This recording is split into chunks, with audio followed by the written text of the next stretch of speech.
السلام عليكم ورحمة الله وبركاته. صحبتي دقالي قاعد بيندي سلامة ملك استوديو دويدا كجوجتان با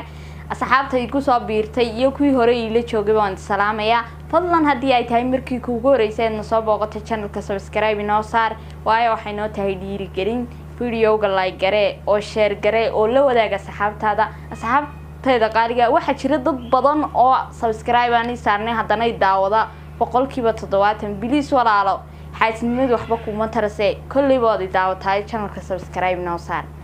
inta hadan kaga imaado asxaabtada qaaliga caaw maxaan inoo wada barnaamijkeeni aad horeba iga barateen todobaadkii social media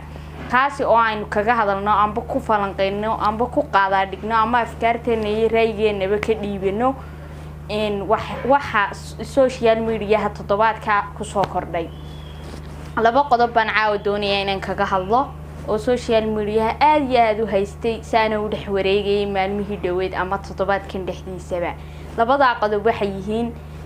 wiil TikTok ta ka caana oo la yiraahdo madaxweynaha TikTok oo la yiraahdo maxaa la yiraahdaa Bilaal Bulshaawi waa qodobka koowaad qodobka labaadna iyo waxa kale oo ka hadli doonaa gabadha wasiirada ee arrimaha bulshada Soomaaliya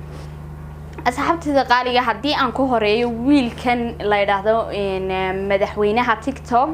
inankaasi oo Hargeysa dalxiis u yimid waa sida social media laga sheegay waxa dhacday inuu muuqaal iska duubo kadibna muuqaalka uu ku baahiyo baraha bulshada kaasi oo maxaa la yiraahdaa sida wararku nagu soo gaarayaan ama warar la sheegay ay nagu soo gaarayaan waxa dhacday inuu inankan markii uu Muqdisho ka imanayay uu soo qaatay budo bluega calanka Soomaaliya kadibna uu yimid maqaayada Jumerian ee ku taala magaalada Hargeysa kadib uu kafay ka dalbaday kadibna uu budadii ku shubo uu ku sameystay iska duubay muuqaalkana uu ku baahiyay baraha bulshada sida TikTok ta Facebook meel walba si cadaynaya ama ku si adkaynaya oo le anigoo jooga Hargeysa ayaa maxaa la yiraahdaa hadana aan calankii Soomaaliya shaax ah leeyi sameeyay isagoo dambiga shaax sameynta dhakada ka saaray maqaayadii uu koobka shaaha ka dalbaday ama kafayga hadba saad u taqaanaan maqaayadii markii ay baadheen booliskii waxa cadaatay inay aanay iyagu ku darin kalarka balse laakiin soo ninkan sitay waliba tana budo lagu cabi karo shaax ma yahayn ee kaliya wuxuu doonayay in muuqaalka ka duubto hadii aynu fikirkeena ama aragtideena ka dhiibano maxaynu oran karnaa ma inankaasi muxuu rabay maxay uga badnayd macaanimuu rabay waayo qof kasto reer Muqdisho oo calan de amaba reer Soomaaliland bahaade calan jamhuuriyadda Soomaaliland calan Soomaaliya maxaa la yiraahdaa ay ku dhex qaata way xidhan dawladda Soomaaliland isaguna anigu markaan fikiray aan maskaxdayda ka shaqaysiiyay isagoo og inay taasi jirto ayuu hadana muuqaal iska duubay oo uu yiri Hargeysan jooga sidan kadibna inankaasi kaliya wuxuu rabuun in maxaa la yiraahdaa uu caan noqdo in la wadwado in afar cisho saa loo qaada dhigo tiina way dhacdo de walbaana way ka hadashay balse laakiin qof kasta waxaan kula talinayaa oo walaalahayaga Muqdisho ama Soomaaliland inay waxyaabaha qaar kood iska ilaaliyaan caanimadu ma aha inay meelo de xun ka gasho imika caanimadu way iska fududahay waxyaabo kale oo wanaagsan ay caan ku noqon kartaa sidoo kale inankan waxa la sheegay in ciidamada Soomaaliland markii ay qabteen ila xiray kadibna sida wararku nagu soo gaareen waxaana loo sheegay in magaalada Muqdisho loo mastaafurin doono oo wadankiisii uu markii horeba ka yimid la geyn doono insha Allah khayr bay ku dhamaan doontaa arintaasina arinta labaad hadaan u guda galo caawadii wada waxa weeyaan gabadh wasiirada oo arrimaha bulshada wasiirada arrimaha bulshada ah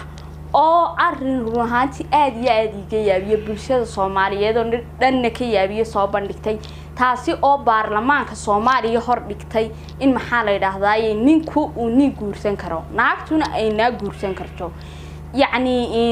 nin gaalina uu wadan Soomaaliyeed amba muslima oo wadankeena uu xukumi karo runaanti waa wax aad iyo aad loo la yaabo qof weyn oo mas'uula in waxyaabaha noocaas ku hadlo waayo waxyaabahaas waa waxyaabo diinteena 100% ka soo horjeeda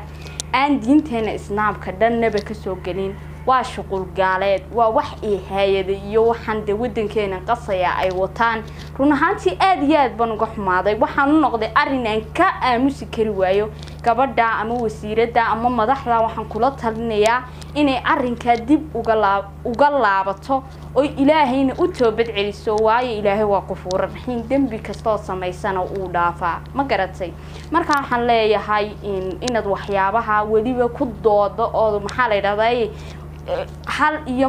laba wax ka badan baarlamaanka waxyaabaha noocaas ah dhigto run ahaantii aad iyo aad baan uga xumaanay hadaan nahay ummadda muslimiinta gaar ahaan ummadda Soomaaliyeed ee ka dhex dhalatay waxaan ku leenahay waan ku aqal celinayna ilaahay ka cabso tan waa laga tagayaa waxa la joogaa waa muddo yar aad iyo aad u kooban waqtiga yar kooban ee la joogaa waxyaabaha gaalada hasoo qaadan wadanka si qurux badan oo maamuus iyo milgale oo diinta islaamkuna ku jirto maamul amba walaal qaaliye iska fadhiisa bilis ma garatay